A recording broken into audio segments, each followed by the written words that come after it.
오늘 함께 보실 말씀은 시편 24편 5절 6절입니다. 시편 24편 5절 6절입니다.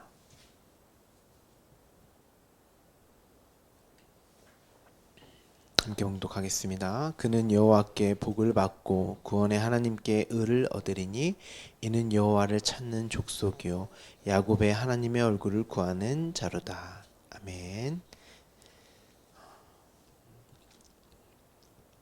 오늘은 5절, 6절을 함께 살펴보도록 하겠습니다. 우리는 1절부터 4절까지를 통해서 하나님께서 나도 거룩하니 너희도 거룩하라 라고 하신 그 말씀, 그 내용을 성전을 통해서 당신의 힘과 능력으로 거룩하게 하시는 그 일에 관해서 함께 살펴보았습니다. 땅, 세계, 바다 위, 강들 위에 건설된 또는 산, 거룩한 곳은 모두 성전을 상징적으로 이제 설명하는 표현이라고 말씀을 드렸죠. 그 이전에 이제 성막으로 이제 상징적으로 이제 표현이 되기도 하고, 그래서 하나님께서 창세기 1장에 천지 창조를 하시고 이게 첫 창조였죠. 여기에다가 이제 땅, 바다가 이제 등장을 합니다. 그리고 2장부터 그 새 창조로 그 첫 창조를 이제 설명을 하십니다. 그러니까 사실 창조는 우리가 알 수는 없는 거죠.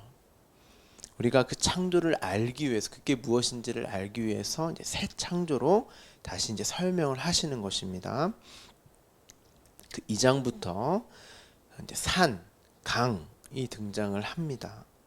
하나님이 당신이 창조한 백성들과 함께 거하시는 동산 또한 등장을 하죠. 그 동상 중앙에는 하나님의 말씀을 담은 나무가 있었죠. 그것이 오늘 시편 24편의 1절에 충만한 것, 그 가운데 있는 것들이라고 이제 표현을 하는 것으로 이제 생각하시면 될 것 같습니다. 그 땅, 그 동산이 거룩한 곳, 성전을 모형하는 곳이죠. 그래서 울타리, 이것이 이제 성체를 표현하는 단어입니다. 그러니까 성전을 이제 상징적으로 그림으로 이제 묘사를 하는 것이죠. 그 곳에 오를 자가 누구며 그 곳에 설 자가 누구냐, 그 내용을 아담이라고 하는 하나님께서 창조하신 그 사람을 두어서 이제 이 동산 안에 머물 수 있는, 이 성전에 머물 수 있는 곳, 설자가 누구이냐를 창세기에서 아주 쉬운 그림으로 설명을 하는 것입니다. 하나님의 은혜로, 하나님의 긍휼 안에, 하나님이 주신 생명으로만 우리가 거하며 설 수 있는 것 아니겠는가? 그 내용이 4절에 손이 깨끗하며 마음이 청결하며 뜻을 허탄한 데 두지 아니하고, 그렇죠? 나는 그렇게만 하나님의 언약, 당신이 나를 그렇게 끝까지 당신의 힘과 능력으로만, 당신으로만 내가 거룩한 처소, 성전이 될 수 있고 내가 그곳에 머물며 설 수 있습니다. 그 내용이란 말이죠. 그 고백이 거짓 맹세를 하지 아니하는 것이라고 이제 말씀을 드렸습니다. 이 내용이 모세오경, 시가서, 선지서, 복음서, 서신서까지 모두 연결이 됩니다. 내가 그렇게 하나님이 거할 처소요, 성전이 된, 하나님과 연합된, 하나 된 자, 그들을 한 마음을 가진 자라고 하고 아들이라고 하는 것입니다. 그들을 복된 자, 복을 받은 자로 이렇게 말을 합니다. 그것이 구원이고, 그것이 또한 하나님께 의를 얻는 것이고, 성경에서 말하는 복이라고, 다른 의라고, 구원이라고 이제 말을 합니다.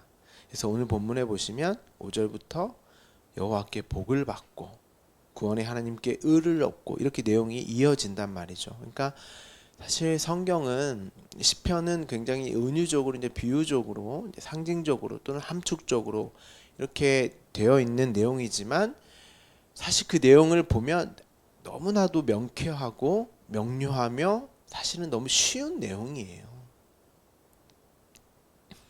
뭐 이런 내용을 다 알아야 된다 그런 게 아니고, 하나님이 나를 자녀 삼으시는 그 이야기구나.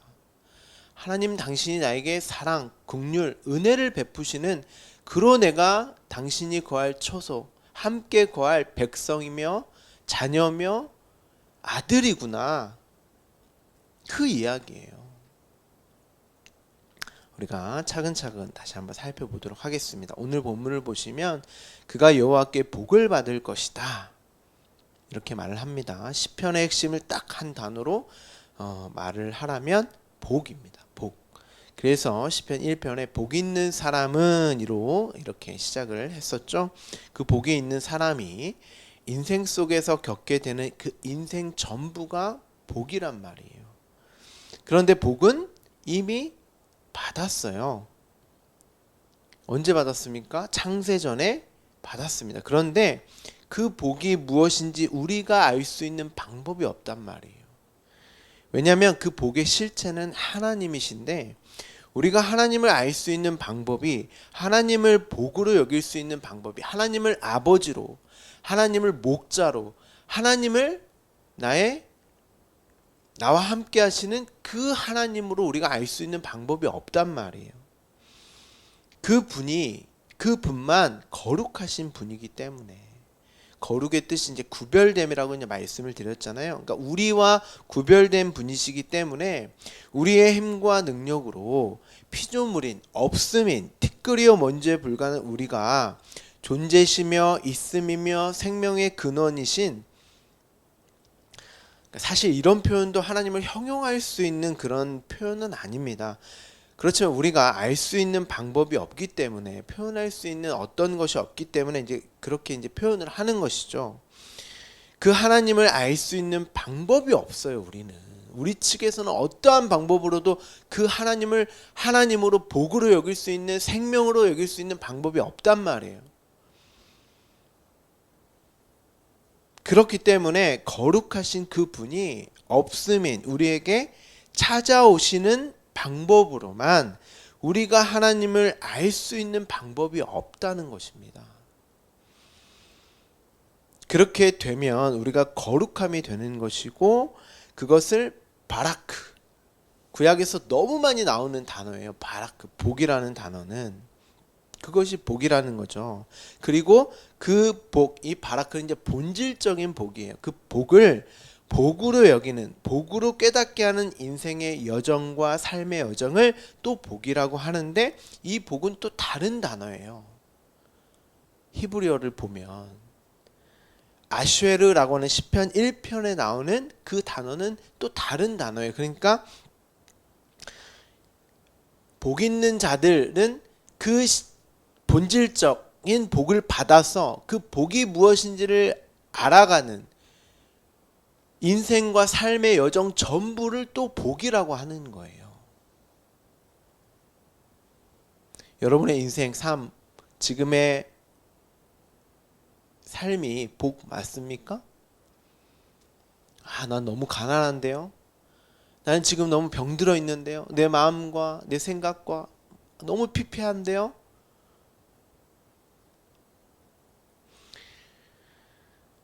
그럼에도 다윗을 우리가 시편 24편까지 오면서 다윗이 정말 그 여러분이 겪고 있는 그 마음의 가난함, 마음의 상처들, 그리고 인생과 여정을 살면서 이 내 실체를 보는 그 괴로움과 비참함을 토로하면서도 그 실체를 보게 하시기 때문에 그 삶도 복이라는 것입니다.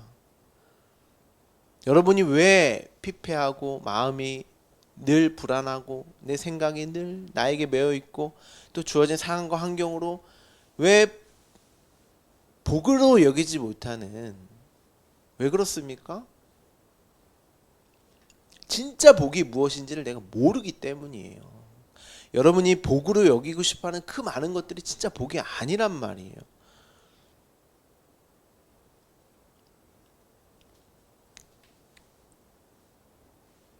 다윗은 그 말씀을 통한 복, 그리고 말씀으로 보여지는 내 삶의 그 복을 말하는 것입니다.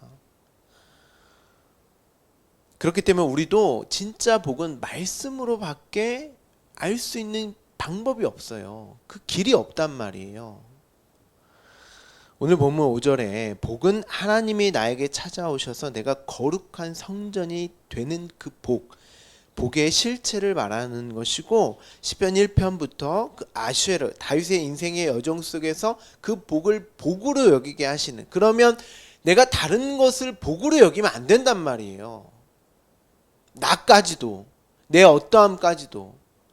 그러려면 내가 복으로 여기려고 하는 그 복이 아님을, 복이 될 수 없음을 내 인생을 통해서 가르쳐 주셔야 된단 말이에요. 그렇기 때문에 우리의 인생이 힘든 거예요. 이 육신을 사는 그 삶 자체가 고통이요 고난으로 감지될 수밖에 없는 거예요.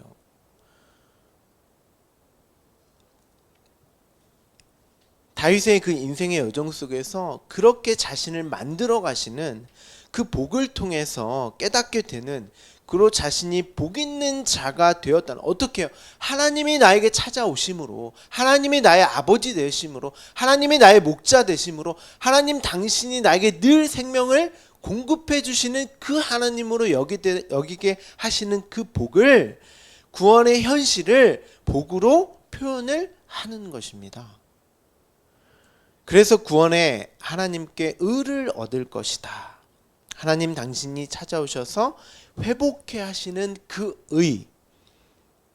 왜 그렇습니까? 내가 그 복의 자리를 떠나버렸어요. 내 손에 힘과 능력이 있는 줄 알고 선악과를 따먹음으로 하나님 흉내내고 하나님처럼의 삶을 살기 위해서, 나를 복으로 여기기 위해서, 또 눈에 보이는 것들로 복으로 여기기 위해서. 그래서 선악과를 보자마자 보기도 좋고 먹기도 좋은, 여러분에게 인생의 지금의 모든 것들이 다 보기도 좋고 먹기도 좋고, 마치 그것이 나에게 있기만 하면, 따먹기만 하면 내가 행복할 것 같아, 복될 것 같아. 아니요, 그 따먹는 순간 죽고 죽음에 빠졌다니까요.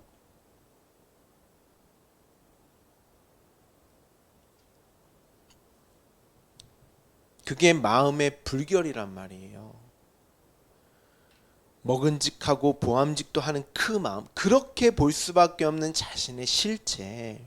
그래서 그 연합됨, 하나됨이 깨진 거예요. 동산에서 성전됨이 깨어진 거죠. 쫓겨난단 말이에요. 그렇게는 너희와 나는 함께할 수, 연합할 수 없단다. 그런데 그렇게 쫓아내 버리시고 쫓아내신 후에 하나님이 아담을 찾아오시잖아요. 그게 우리가 어제 함께 본 성전에서 떠나셨다가 다시 찾아오시는 그 그림, 그 장면을 기록한 것입니다.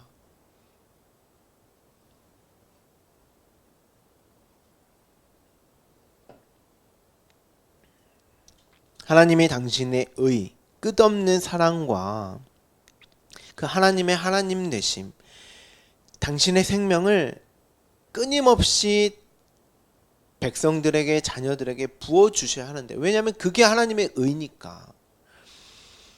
그렇게 하지 않으면 당신 스스로가 불의로 여기시기로 하셨단 말이에요. 어떻게 알 수 있어요? 우리 창세기 2장에 보면, 2장 18절에 보면 여호와 하나님이 이르시되 사람이 혼자 사는 것이 좋지 아니하니, 좋지 아니하다, 좋다, 우리가 토부, 보시기에 좋다, 그 말인데, 사람이 혼자 사는 것은 보시기에 좋지 않아, 그건 악이야, 이렇게 하나님이 정하셨단 말이에요. 내가 그를 위하여 돕는 배필을 지으리라 하시니라, 이렇게 이제 말을 합니다. 이 구절을 보고 하나님이 사람 아담 혼자 두는 것을 보시기에 좋지 않게 여겨서 하와를 주셨구나, 그런 말이 아니라, 하나님이 여기서 사람은 하아담이에요. 이 사람이 뭐냐면 남자와 여자가 연합된 상태예요. 그 사람은 혼자 사는 것이 좋지 아니하다. 그럼 누구와 함께 해야 토부 보시기에 좋다는 거예요.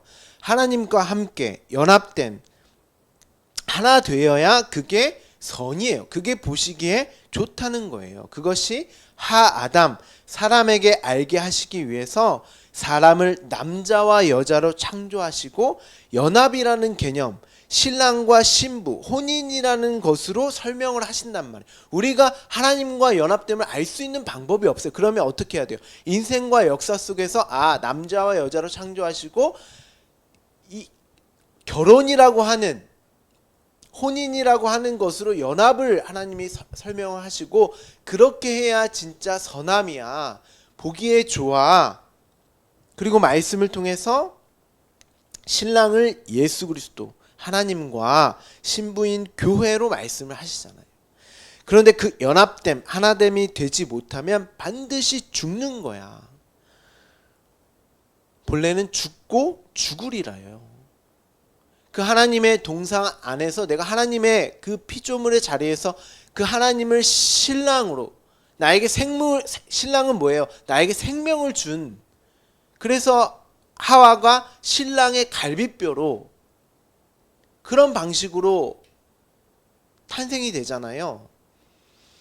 그러니까 나는 신랑에 의해서 존재하고 살아갈 수 있고 그 생명으로만 살 수 있는 그 연합됨 하나됨을 설명을 하는데 그 관계가 깨어짐이 죽고 죽는 거란 말이에요.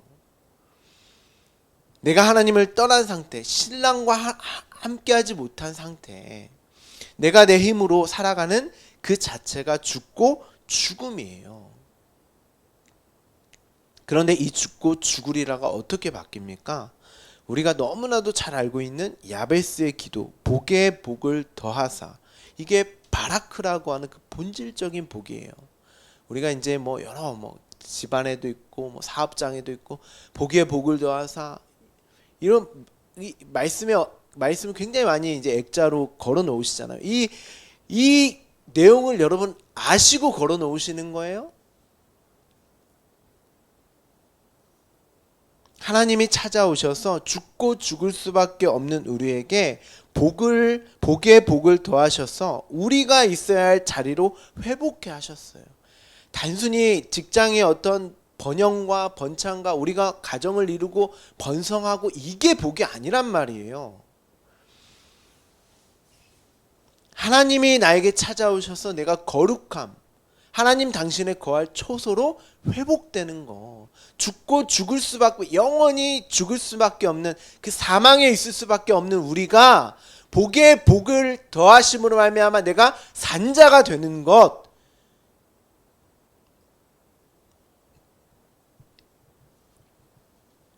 그런데 그 전제가 하나님이 계셨던 그 의의 자리, 신의 자리를 떠나셔야만 해요.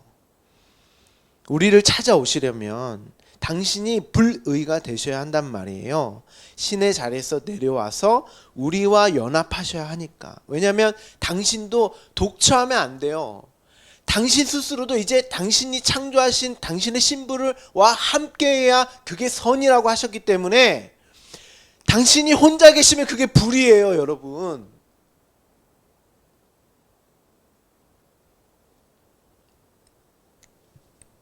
그래서 그 자리에 내려와서 우리와 연합하심으로 그게 신의 죽음 십자가란 말이에요. 그로 우리가 의롭게 되었다.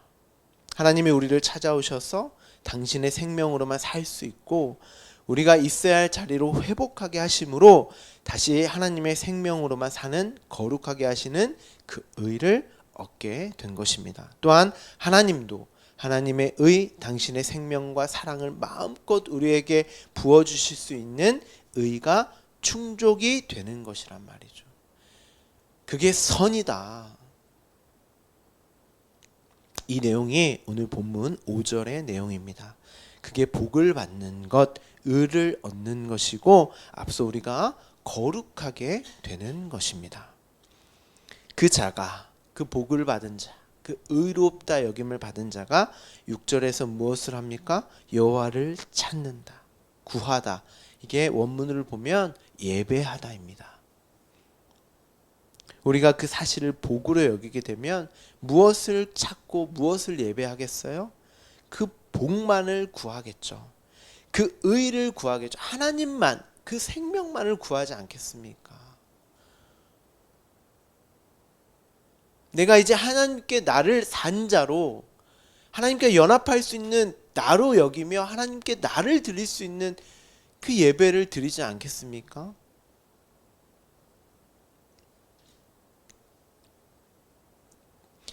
하나님과 하나님이 부어주시는 사랑과 생명만을 구하게 되는 것이죠. 그들을 이제 족속이라고 이제 표현을 했는데, 이 단어가 남아있는, 거하다라는 동사에서 온 단어입니다. 그러니까 하나님 안에 거하는, 그곳에 남아있는 자들을 말하는 것이고, 야곱의 하나님, 이 단어가 등장을 하는데, 야곱은 이스라엘이죠. 이름이 이스라엘로 바뀌잖아요. 이스라엘 12지파, 신약의 12사도, 묵식 속 교회를 말하는 것이고, 하나님의 얼굴을 구한다. 얼굴이 뭐였어요? 하나님의 얼굴. 하나님은 감추어지신 분이죠. 우리가 알 수 있는 방법이 없는.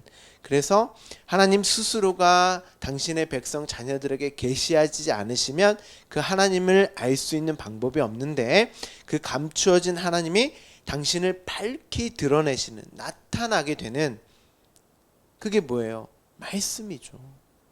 그래서 신약에 보면 감추어진 비밀, 감추어진 보물, 이게 다 말씀을 상징적으로 표현한 것입니다.